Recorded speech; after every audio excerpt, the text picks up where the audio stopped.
Dear student, आज है 12 जून और 12 जून के आज करंट अफेयर्स हम आपके लेकर आ गए हैं। दोस्तों, अगर आप करंट अफेयर्स डेली 7 बजे सुबह में देखना चाहते हो, सबसे पहले तो आपको मिलेगा इस चैनल पर, इसीलिए चैनल को क्या करेंगे, सब्सक्राइब कर लेंगे। दोस्तों, ये किसी भी एग्ज़ाम की तैयारी कर रहे हो आप, वनडे एग्ज़ाम हो या बीपीएससी हो या यूपीपीएससी, उसके लिए क्या है, इम्पोर्टेंट है।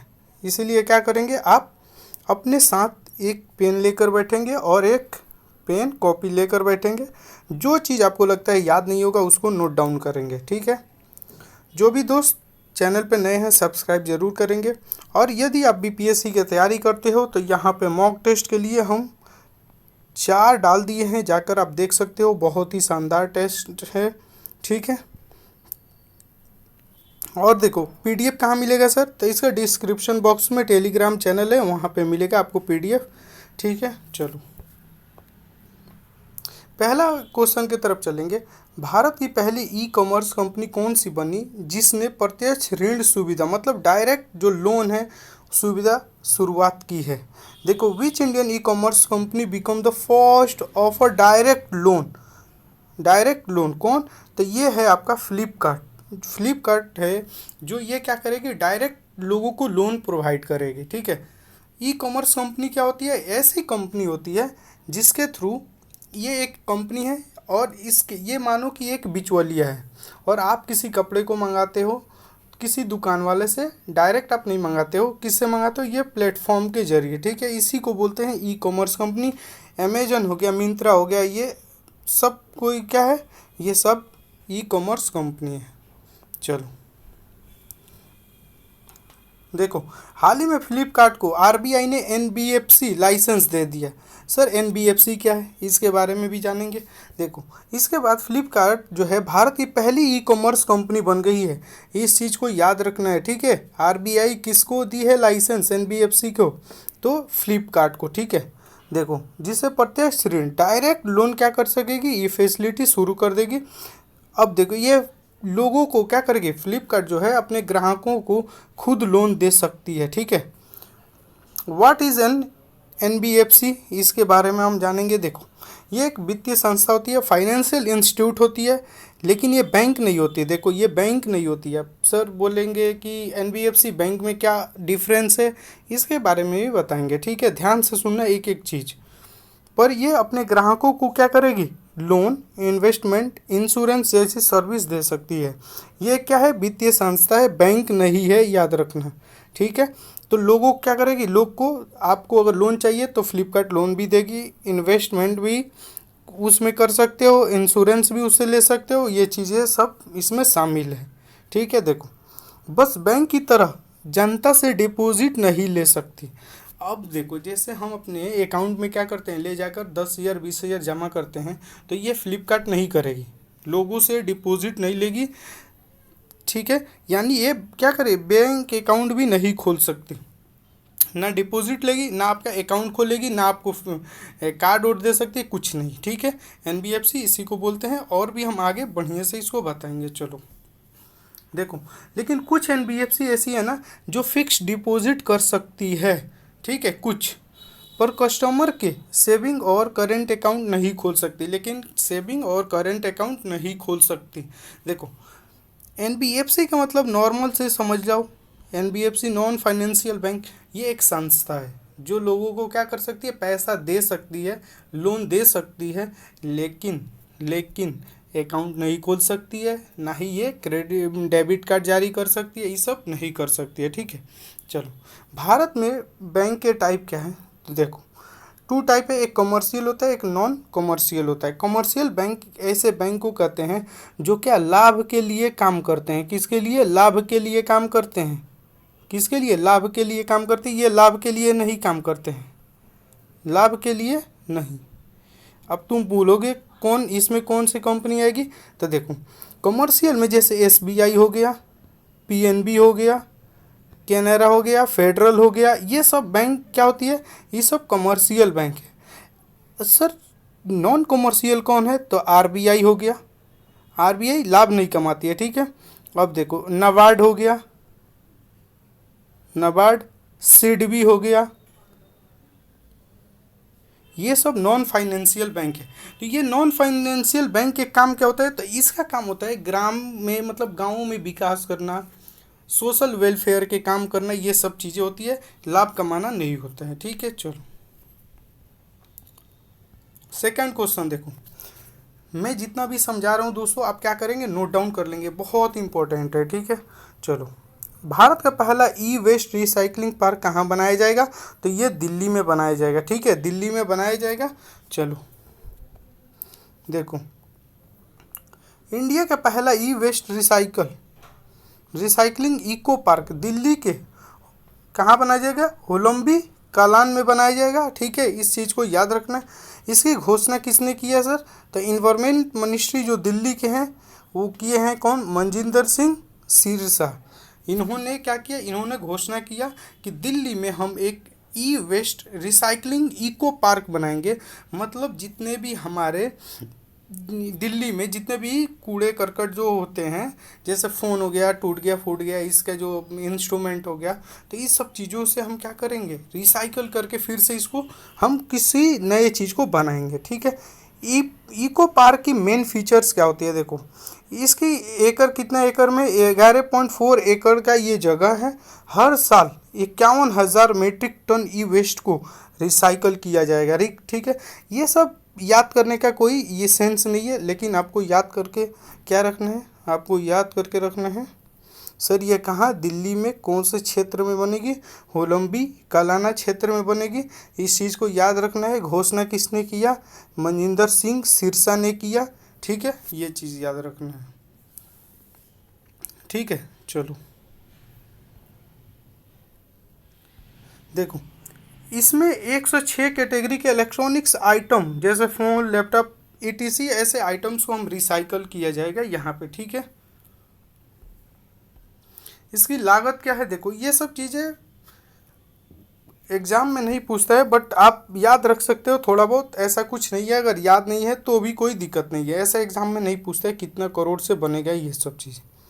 अब ई वेस्ट रिसाइकल इको पार्क क्या होता है, ऐसी जगह होती है जहाँ पुराने इलेक्ट्रॉनिक्स जो सामान होते हैं जैसे मोबाइल, कंप्यूटर, इनको इकट्ठा करके हम क्या करते हैं, सेफ तरीके से, साइंटिफिक तरीके से, सेफ और साइंटिफिक तरीके से रिसाइकल करते हैं। ठीक है,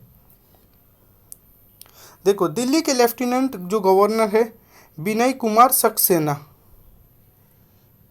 ठीक है, और कौन है, देखो चीफ मिनिस्टर रेखा गुप्ता। और सीट कितने हैं लोग यहाँ पे अगर देखें, एमएलए के सीट कितने हैं, लेजिस्लेचर के तो 70 सीट है। ठीक है, थर्ड नंबर क्वेश्चन देखो, संयुक्त राष्ट्र द्वारा सभ्यता के बीच संवाद के लिए अंतर्राष्ट्रीय दिवस पहली बार किस तिथि को मनाया गया, किस तिथि को, तो 10 जून को। राइट ऑप्शन हमारा क्या होगा, राइट ऑप्शन सी। चलो, international day of dialogue among civilization हर साल 10 जून को मनाया जाएगा। ठीक है, 2025 में पहली बार मनाया गया। 2024 में यूएनओ द्वारा पहली बार इसको दिवस के रूप में घोषणा किया गया था। अगर पूछे कि यूएनओ द्वारा कब घोषणा किया गया था तो 2024 में, लेकिन मनाया कब गया पहली बार, तो 2025 में। इस चीज़ को याद रखना है। इस दिवस का उद्देश्य क्या है, देखो इसका अलग अलग सभ्यताओं के बीच रिस्पेक्ट और बातचीत को बढ़ावा देना, दुनिया में पीस लाना, शांति लाना, संवाद करना, बात करना, दुनिया में क्या करना, पीस, शांति को लाना। सर 2025 में इसकी थीम क्या है, देखो celebrating diversity and fostering peace and coexistence. जे देखो विविधता का उत्सव और शांतिपूर्ण सह अस्तित्व को बढ़ावा देना, ये चीज़ें है। ठीक है, चलो 4 नंबर क्वेश्चन देखो, ICC hall of the fame में शामिल किए गए 11वां भारतीय क्रिकेटर कौन बने, तो महेंद्र सिंह धोनी। हमारा राइट ऑप्शन सी हो जाएगा, ये बने हैं। देखो हाल ही में महेंद्र सिंह धोनी को आईसीसी हॉल ऑफ फेम में शामिल किया गया। इसके बाद इसमें शामिल होने वाले 11वां क्रिकेटर बन गए हैं।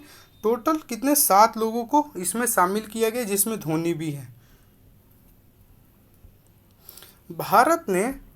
भारत ने 2025 आईआईएफ वोमेन्स एशिया कप में कौन सा पदक जीता है, कौन सा पदक जीता है, तो भारत ने जीता है ब्रॉन्ज मेडल। ठीक है, राइट ऑप्शन क्या होगा हमारा, डी।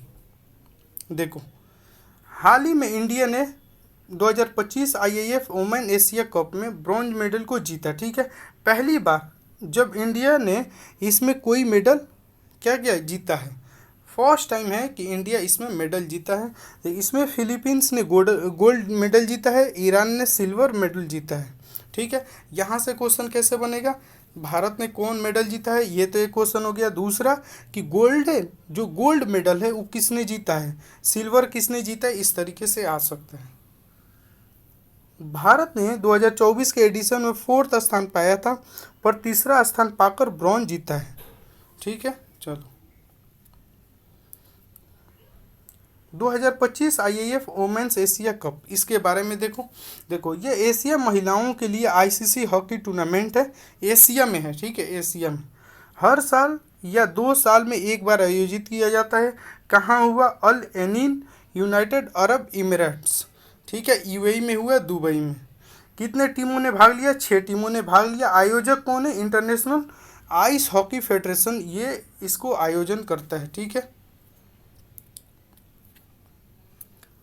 6 नंबर क्वेश्चन देखो, विक्रम लॉक कनाल सोलर ऊर्जा के हाल ही में उद्घाटन किया गया, यह परियोजना कहाँ पे स्थित है, तो ये बिहार में नीतीश कुमार ने इसका क्या किया, इसका उद्घाटन किया।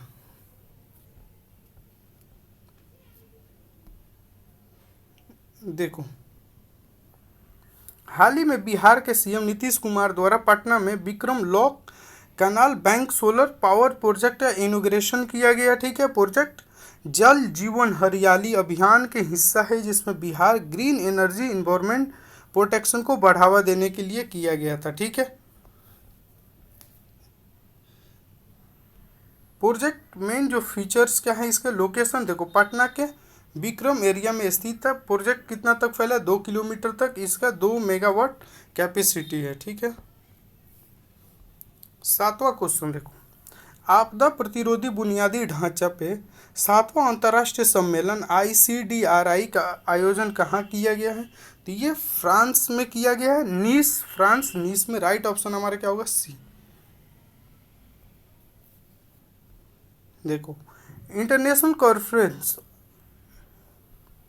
On disaster resilience infrastructure 2025 conference का आयोजन हुआ है, कहाँ पे, नीस फ्रांस में हुआ है। ठीक है, इसमें भारत के पीएम मोदी ने वर्चुअल भाषण दिया, मतलब यहीं रहकर उन्होंने क्या किया, मोदी जी ने यहाँ से भाषण दिया। ठीक है, यह कॉन्फ्रेंस यूरोप में पहली बार आयोजित की गई है, इस चीज़ को याद रखना। क्वेश्चन पूछ सकता है कि हमारा ICDRI पहली बार यूरोप में आयोजित किया गया, बिल्कुल सही होगा। ठीक है, इसमें coalition for disaster resilience and infrastructure और फ्रेंच गवर्नमेंट द्वारा आयोजित किया गया। कॉन्फ्रेंस का उद्देश्य क्या है, देखो, इसका उद्देश्य है कि आपदा से सुरक्षित, ठीक है, और मजबूत इंफ्रास्ट्रक्चर बनाना और देशों के बीच क्या करना, इसके विषय में चर्चा करना।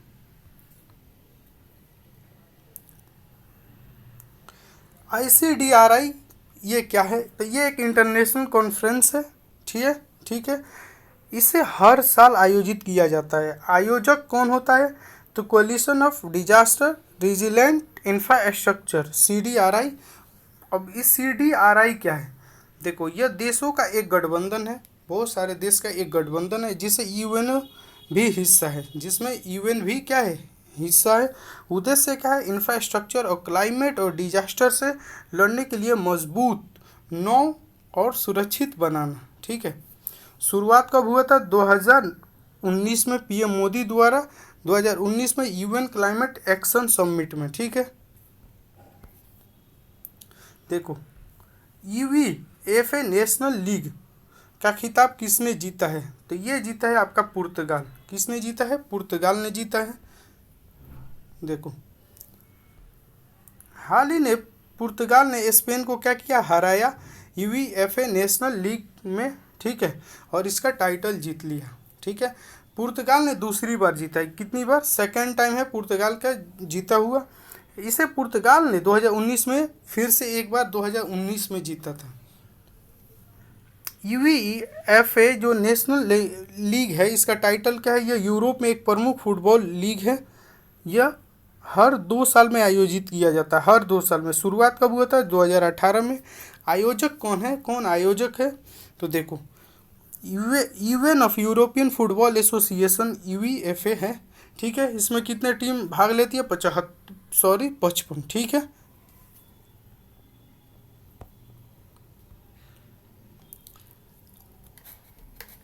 देखो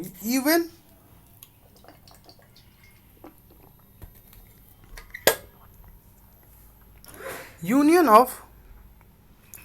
of Europe football association football के लिए दुनिया में 6 बॉडीज में से एक है। ठीक है, यह बॉडी यूरोप में फुटबॉल टूर्नामेंट कराता है और इसकी स्थापना 1954 में हुआ था।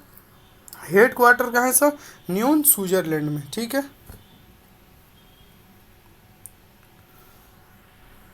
देखो, हर साल अंतर्राष्ट्रीय श्रम इंटरनेशनल लेबर कॉन्फ्रेंस का आयोजन कहाँ किया गया? तो इसको कहाँ किया जाता है? जिनेवा, स्विट्जरलैंड में किया जाए। राइट ऑप्शन क्या होगा हमारा? बी। देखो, हर साल इंटरनेशनल लेबर कॉन्फ्रेंस जो है, इसको आयोजन जिनेवा, स्विट्जरलैंड में किया जाता है।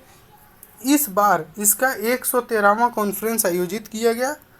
इंटरनेशनल लेबर कॉन्फ्रेंस आईएलओ की वार्षिक समिट होती है, हर साल होता है, याद रखना। ठीक है, इसका उद्देश्य है दुनिया भर में जो लेबर सेक्टर के लिए उसके नियम और उसके अधिकार को तय करना। ठीक है, देखो, इंटरनेशनल लेबर जो ऑर्गेनाइजेशन है आईएलओ, यूएनओ की एक एजेंसी है। इसका काम लेबर, श्रम और सेक्टर के लिए एक इंटरनेशनल रेगुलेशन बनाना है। इसकी स्थापना होती है 1919 में। कहाँ पे हेड क्वार्टर है? जेनेवा, स्विट्जरलैंड में। डायरेक्टर कौन है? गिलबर्ट हाउंगबो। ठीक है, टोगो कंट्री के हैं। आईएलओ को 1969 में नोबेल प्राइज के रूप में इसको चुना गया था। हमारा लास्ट क्वेश्चन है, हाल ही में किसे मालदीव का वैश्विक पर्यटन राजदूत नियुक्त किया गया है? तो कटरीना कैफ को। ठीक है, राइट ऑप्शन हमारा क्या होगा? सी। देखो, हाल ही में कटरीना कैफ को मालदीव गवर्नमेंट ने ग्लोबल टूरिज्म एम्बेसडर अपॉइंट किया है। इस चीज़ को आपको याद रखना है। ऐसे क्वेश्चन पूछता है बीपीएससी, ये कोई भी एग्जाम हो उसका फेवरेट होता है, कौन ब्रांड एम्बेसडर कहाँ के बना, ये चीज़। यह डिसीजन मालदीव सरकार ने टूरिज्म को बढ़ावा देने के लिए किया। मालदीव ये कहाँ पे है? तो साउथ एशिया में स्थित एक आइलैंड कंट्री है। ठीक है, एशिया के सबसे स्मॉलेस्ट कंट्री है। मालदीव में लगभग 1200 आइसलैंड, छोटे छोटे इतना छोटे 1200 आइलैंड है। ठीक है, कैपिटल माले। ठीक है, करेंसी मालदीवियन रुपया और यहाँ के प्रेसिडेंट कौन है? मोहम्मद मुइज़ू। ठीक है दोस्तों, आज के लिए इतना ही। हमारा जो इम्पोर्टेंट खबर था हम आपको बता दिए। ठीक है, अगर आपको लगता है कि इसमें से कुछ याद नहीं होगा, उसको पेन ले, कॉपी ले, वहाँ पे राइट डाउन करें। और दोस्तों, अगर चैनल पे नए हो, सब्सक्राइब करना, वीडियो को लाइक करना, दोस्तों में भी शेयर करना। बीपीएससी या किसी भी स्टेट एग्ज़ाम के लिए तैयारी कर रहे हो, वन डे एग्ज़ाम के लिए, तो आप चैनल पे जाके बहुत सारे कुछ को क्या कर सकते हो, देख सकते हो। ठीक है, आज के लिए इतना ही। Thank you to all of you. Thank you.